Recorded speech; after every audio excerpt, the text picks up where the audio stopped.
My name is Sharon Ann Klingler, and welcome to today's Akashic Tarot reading for you. But before we get to our reading, I wanted to point you some cards out to you that indicate relationships in the Akashic Tarot. You know, everybody has relationships of varying degrees with different people. And of course, all of the kings and queens in any tarot deck will indicate relationships too. And one of these days, one of our sessions in the future, we will work and take a look at the kings and queens in the Akashic Tarot.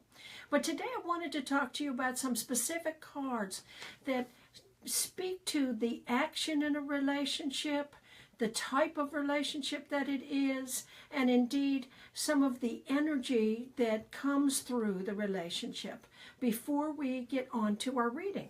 So let's take a look at some of our relationship cards that we have for you today.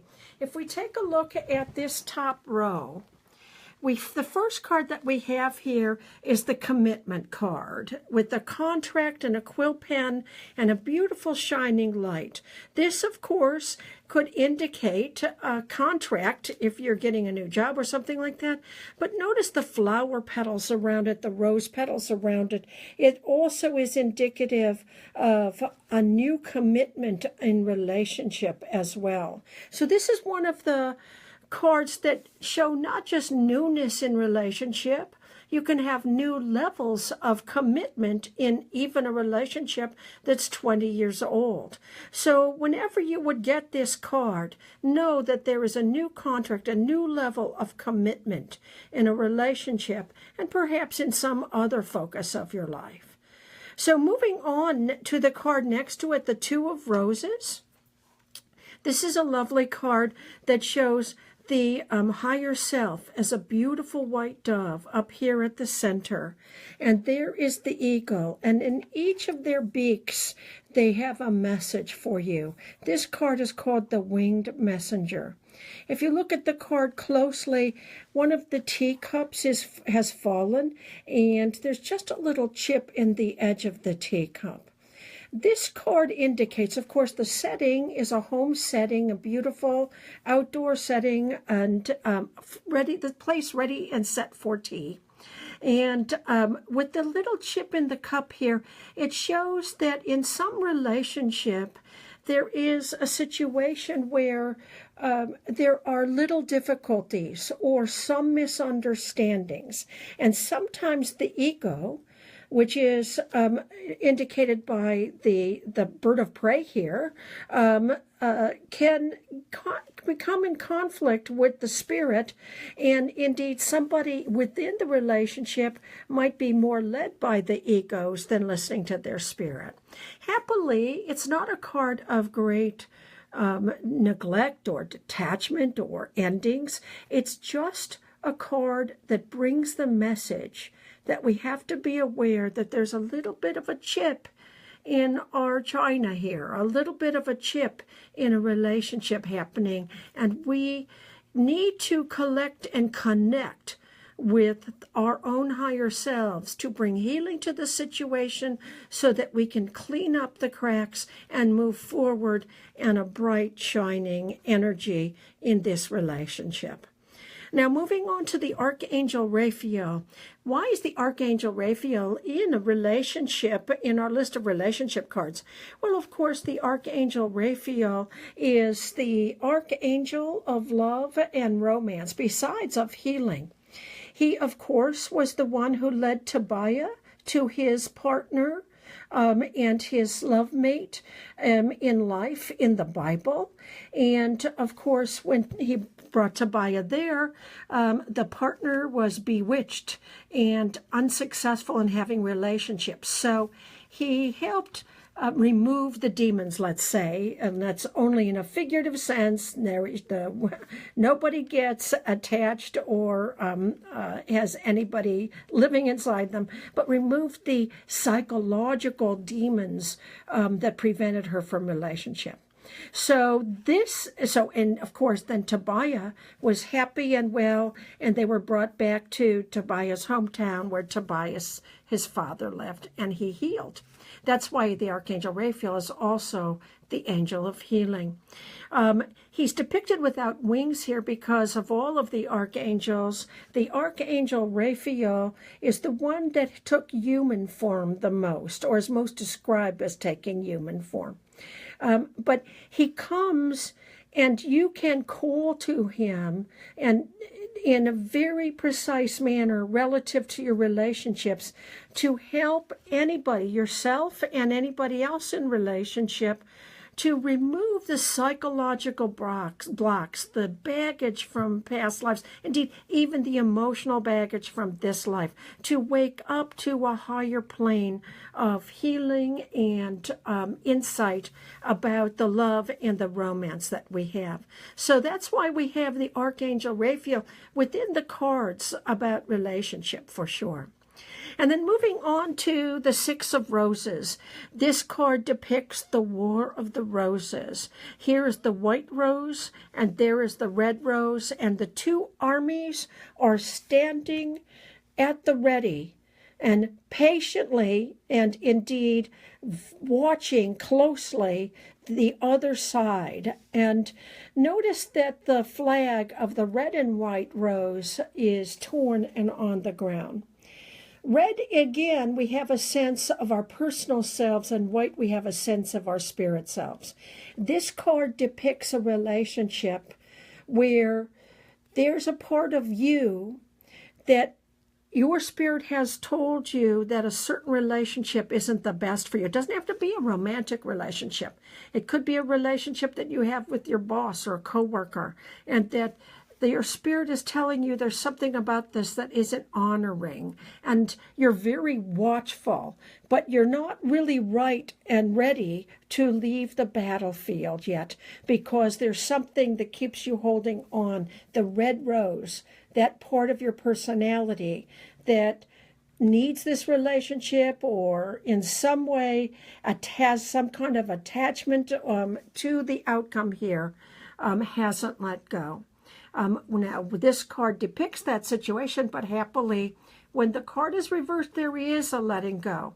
And so all of these at the top indicate situations about relationships, and indeed, angels, we can talk about relationships.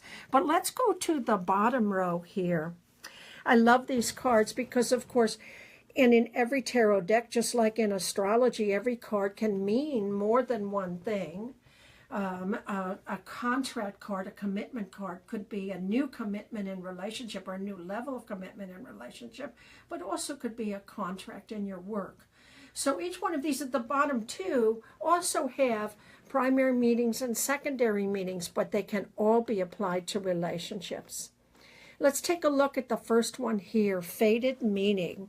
This fated meaning, when you get this card from the Akashic Tarot, in any Akashic Tarot reading you do, it indicates that somebody with whom you, or the person for whom you're reading, had a past life with is coming back. And indeed, there was a contract made before birth to set up this time and place of meeting. As you can see from the clock, right in the square, it's almost noon. And that 12 o'clock is the fated meeting hour. And that's not, again, literal. You can't, just like you can't read the Bible literally, you can't read tarot cards literally. Doesn't mean that the fated meeting will only happen at noon. It means that you've actually created a commitment to meet at a certain time and place with this person. Now, you don't know about it. You're not conscious of it. But when the card comes up in your readings, it indicates that you should be aware that this meeting is coming, and keep your eyes open and your heart open for when you bump into this person, even as you reach for a stir or a Starbucks. Okay, now we go into the card, the architect. As you can see here, here's the architect and here's his partner. He has designed some of the great buildings, the great Egyptian pyramids, the great monoliths of Egypt, and now he oversees the work. In its primary reading, this, of course, is you being an architect of any major project and being able to have a bold stroke and scope for it. But at the relationship interpretation, here we have a couple who is working on a large plan, a great experience, a broader scope of their horizon, working together to build something that will speak to their efforts, their industry, and indeed their efforts together, their partnering together.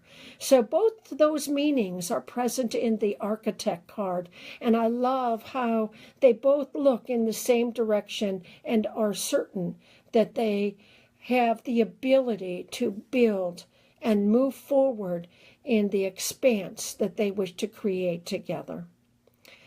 So, moving on to the next card, it's called Clearing the Way. And as you can see, this couple has been driving their carriage down a path, and their home lies in the distance in the woods, beautiful, brightly lit home. But a tree has fallen across their path. And there is an obstruction, an obstacle in the way. And it's now time to make an effort in clearing the way. Now, you could get this card just all by yourself, or any individual could get this card, and it could mean that there is an obstruction the individual needs to take off of their path so they can reach their goals. But also, as you notice the couple there might, when you get this card referring to a couple, then it indicates that the two people in this relationship have to work together to clear the way. They have to work together to remove the obstruction that hinders their movement forward. Now, happily, you notice that the obstruction doesn't lie between them, but it lies before them. And because it lies before them, if they don't make an effort together, they will start to get stuck individually as well as collectively. So when you get this card referring to a couple, both people have to make an attempt and an effort to remove any obstacles in the shared path that they have together. Okay, and finally, we have the Oracle of Delphi. And of course, there are many, many other cards that refer to relationships. But in this little lesson today, I just wanted to show you a few. If you look closely in that Oracle of Delphi, you will see the Oracle who sits upon the three-legged chair and sharing the intuitive insights that she gets. And right beside her and behind her a little bit is the high priest. And the high priest was the one who wrote down the messages and interpreted the message that the inquirer, the inquisitor, was asking about. So this actually is a higher relationship, a deeper relationship within ourselves. This brings us to an understanding that as we move through life, we have to create an equal relationship with our own yin intuitive side and the masculine yang academic intellect, and allow them to have a meeting of the minds so that they both can come together and lead us through our lifetimes to every relationship and indeed every project, everything that we hold dear, with an intuitive understanding, but an ability to apply that intuition and that perception to our lives. So there we have some of the meanings of our cards in the Akashic Tarot that deal with relationships and can inform you about relationships. I'm so glad you joined us for this today, because I'm so happy to be introducing the Akashic Tarot to you. It's not out yet. You can get it for pre-release on Amazon. It comes out on November 22nd. And as we move through the coming weeks, we're going to be doing more readings and indeed more looking into more of the different types of cards. Again, there are 8 more relationship cards because, of course, there's 8 kings and queens, 4 queens, 4 kings in this tarot deck. And we'll talk about those on one day as well. But right now, let's go back. I'm going to collect these cards up, and we're going to do our reading for today. And I wanted to tell you that people might, and I've drawn these cards from the tarot deck that the tarot deck gives me an opportunity to share with you a reading that is Akashic. And in the Akashic records are ubiquitous. They're everywhere. They're in everything. They're about all history. They're all wisdom, all knowledge, all information. It runs through every conscious person. It runs through every leaf, even the smallest electron. All of the Akashic records are held in everything we see and touch and do and think and breathe. And that is why when I pull cards from the Akashic Tarot for a reading for you, all I have to do is ask the Akashic records to bring me the cards that are meant for those people who will be watching this reading. That is how I know these cards are for you. I put it out there right from the get as soon as I start putting the cards in my hand and shuffling the cards. So let's take a look at this reading that is coming up for you. The first card, and of course we just do a 3-card spread. We also have a pyramid spread that's in the book, and we'll do that. And we'll be doing more extensive spreads as well as the weeks go on. But right now, let's go to the 3-card spread. And it's a simple spread, and it goes literally from left to right, from the present to the future. And it's immediate present. Of course, time is very elastic, isn't it? So the first card, we have this beautiful card of an ancient harbor. You can see the little ships taking people to the larger ships, the beautiful buildings. This is called the Journey. And the Journey card, you don't have to be psychic to read these Akashic Tarot, although I will tell you it helps to heighten your psychic abilities. But the Journey card actually indicates that there's a journey coming your way, a trip. It doesn't have to be a large trip. You don't have to be going across the world. But there is a journey coming maybe in the next month or 6 weeks, 8 weeks, something like that, that is important for you. Although it might not seem important for your long-range plans, it's important because this journey takes you into the card that is called the Karmic Trench. Now, the Karmic Trench, this journey will take you to a place or connecting with people that are karmic to you, people and situations with whom and with which you have had past lives before. And in this card, you can see this farmer. He wants to plant the seeds. All the seeds here are in the bags ready to be planted. But the horse and all of his utensils for planting the rows of seeds are resting at the side there because he's too busy digging the trench deeper and deeper and deeper. This is a card that indicates a karmic pattern, where we want to heal something that we've done over and over in the past, or an emotion that we've had over and over in the past, or a relationship. And so we come to this life and we get born in this life with the intention to heal this pattern, to break this pattern. But then when we get born and we move into our personal selves, we start to experience the pattern all over again.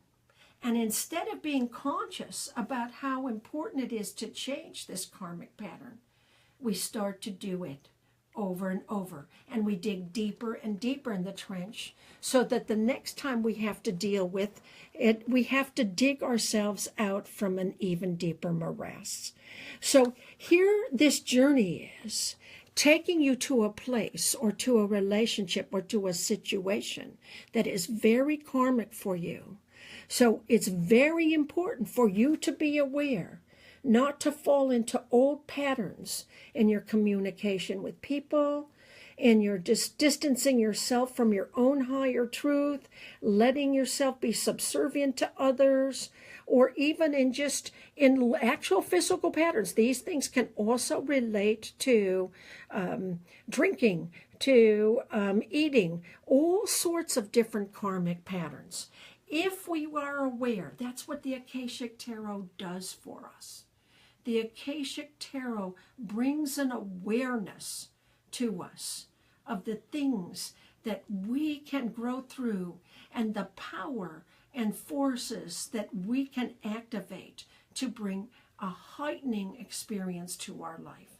So as you go through your journey and go to this karmic place or relationship, be aware of the karmic pattern. And if you are, look at what happens. You go to Beath, which is the Ogham word for birth. Ogham is ancient Celtic language. It's called the language of the trees. And Beath is the birch tree, which we have a stand of birch trees here.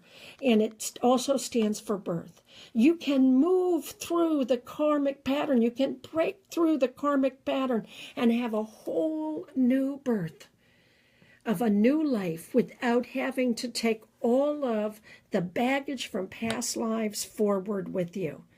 So know that a whole new beginning lies in front of you. And it lies in front of you if you give yourself the self-honoring and the commitment to break the karmic patterns, see yourself anew, and give birth to the powers and to the blessings that you want to manifest in your life. A wonderful reading that helps us keep conscious and helps us stay aware of opportunity and joy, and also helps us stay aware of the things we don't want to do anymore. Let us remind ourselves the great golden light that lies behind and beyond the broken patterns where we can be free of them. You can lead yourself to freedom if you stay aware, and a whole new birth will be coming through that freedom.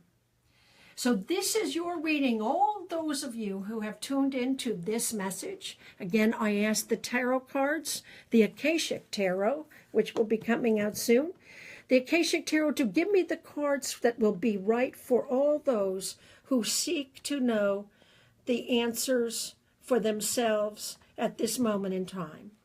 And so please join us next week, and we will do another little view of some of the Akashic Tarot and do another reading for you at that very time. So God bless you, everybody, and have a wonderful day.